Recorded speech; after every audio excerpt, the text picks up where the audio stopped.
Hi, this is John from John Lineval Tutoring. That's right, it's me, John Lineval. Anyway, this is AP U.S. History Video 6, Geography and Regional Development in British North America, specifically covering Virginia, the Carolinas, and Maryland.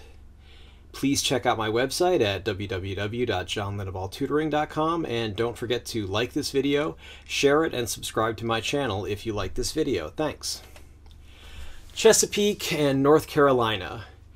The original colony at Jamestown, of course, was founded in 1607, but the problem is the upper-class gentlemen were not farmers, so they didn't immediately start planting crops, and they didn't find the gold and silver that they'd hoped to find since they'd heard about the Spanish colonies in South America, Central America, etc. This led to a problem called the starving time. Basically, 1608... only 38 of the 144 original colonists were still alive, and by 1610, only 60 out of about 500. Apparently more came between 1608 and 1610. So the winter of 1609 to 1610 was called the starving time. Basically, they lost a lot of people, as you can see. 60 out of 500. Not a great survival rate. That's almost literally being decimated, meaning 1/10. So 60 is a little bit more than 1/10 of 500, but not much. So anyway, the experience of the settlers at Jamestown illustrates very nicely the differences between geography and biology and planning and organization. The New England Puritans, who settled at about the same time, survived in a much harsher climate. Remember, that's Massachusetts, New Hampshire, Maine, etc. That gets much colder in winter. They actually did okay. The Virginians starved in a much milder climate. Obviously, they were all English people, had roughly the same biology, so the only explanation is that the Puritans were just much better at planning and understood the challenges that they would be facing and took care of business, whereas the gentlemen who weren't used to doing manual labor, who settled Jamestown, didn't last very long. So it's always important to make sure you prepare before you decide to do something like, say, start a colony on an entirely new continent. Jamestown and the Native Americans. Powhatan, the leader of the Algonquin tribe closest to Jamestown, traded corn with the Jamestown settlers.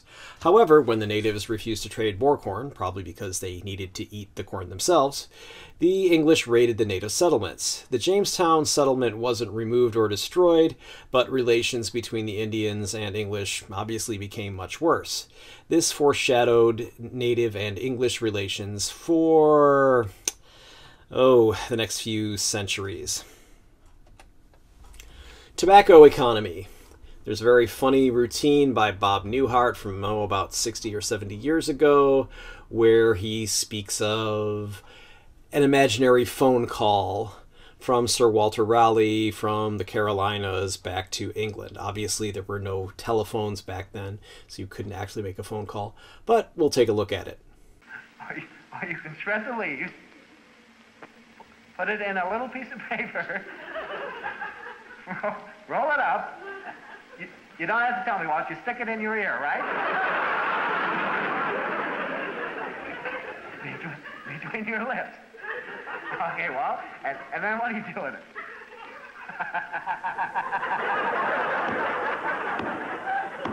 Is that bad to it, Bob? The Virginia colonists did manage to grow tobacco successfully after setbacks, trying to grow other crops, etc., and trying to grow tobacco. The Spanish introduced tobacco to Europe in the 1500s, but it was still a scarce luxury, therefore it was a valuable commodity. In 1617, the first shipments from Virginia to England of tobacco began. So, of course, tobacco, as we all know, is addictive. It became hugely popular. 35 million pounds a year were exported to Europe from the American colonies.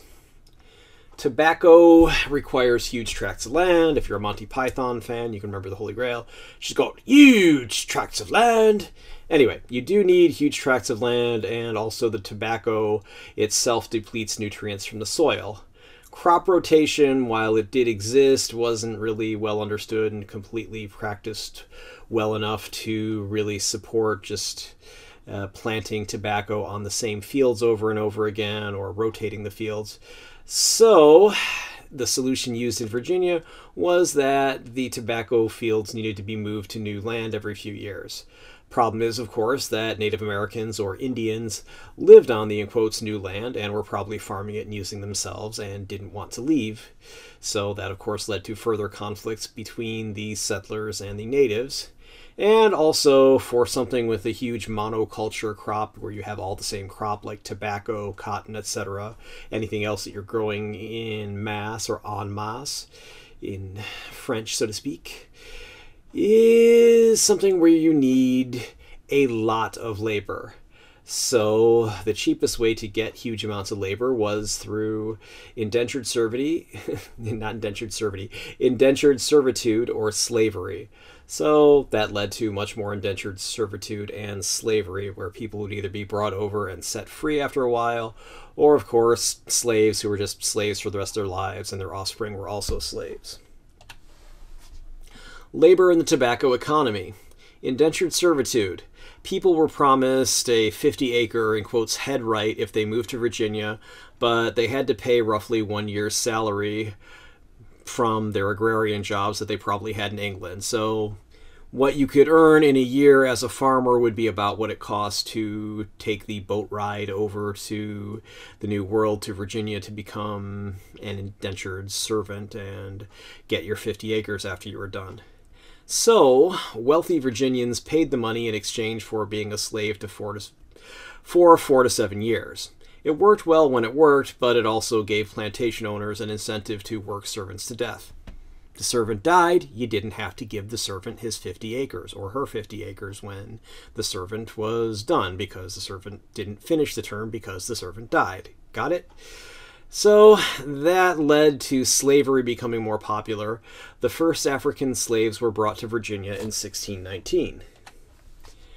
Let's take a look at Maryland now.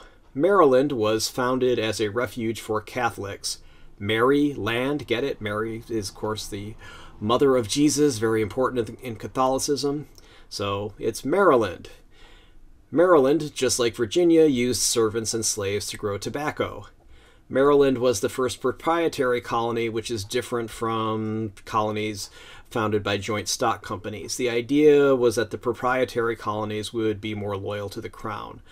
Proprietary colonies had a proprietor or an owner. You can think like a sole proprietorship. The proprietor of a shop owns the shop, so this is the proprietor of a colony. So here we go. George Calvert, also known as Lord Baltimore, you can see a connection to the city of Baltimore, Maryland, obviously named after Lord Baltimore, was granted a charter but died a few weeks before the colony was actually founded. Cecilius Calvert, his son, took over. Protestants almost immediately outnumbered the Catholics in Maryland, but it was still a Catholic sanctuary where Catholics could be free to practice the Catholic religion. North Carolina. Let's take a look at North Carolina. Carolina colony developed along two different paths. Carolina was founded by plantation owners who'd moved from Barbados. South Carolina became a sugar plantation similar to Barbados. North Carolina became more like the Chesapeake colonies, Virginia or Maryland, as the English moved there in the 1670s or the 1680s, well, 1670s through the 1680s, including poor people and runaway servants. So since the regions were remote, they weren't easily accessible from each other, and developed different economies, etc., they split in 1712 to form, as you can see here, North Carolina and South Carolina. So here we go. And all right. Did you find this video useful? Please like it and subscribe to my channel. Neither action costs you anything. You'll be alerted about my new videos. Why do I care? It's simple. YouTube doesn't let me share any ad revenue unless I have 1,000 subscribers and 4,000 hours. That's 240,000 minutes of view time in a year. While many people are watching these, I don't have 4,000 hours of watch time. I also don't have 1,000 subscribers at this time, although it's getting pretty close. For the same reasons, you're not only welcome, but encouraged to share links to this video, put it in playlists, etc.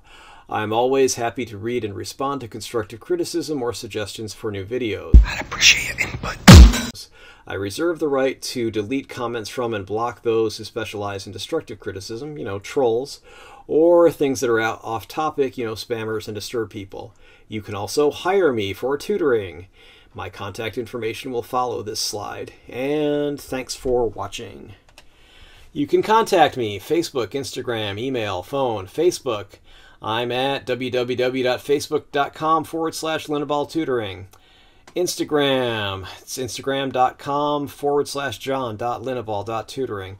My phone number is 415-623-4251.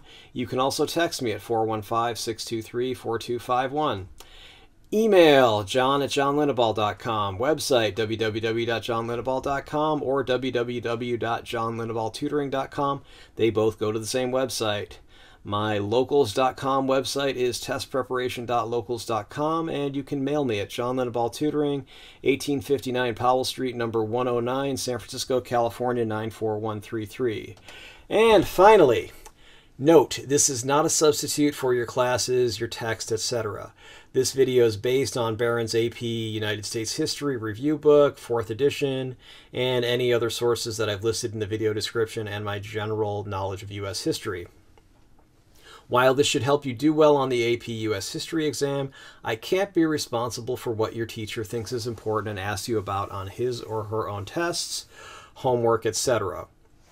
Please, please, please read your class texts and pay attention to what your teacher says in class. Okay, hope you have a good day. Bye.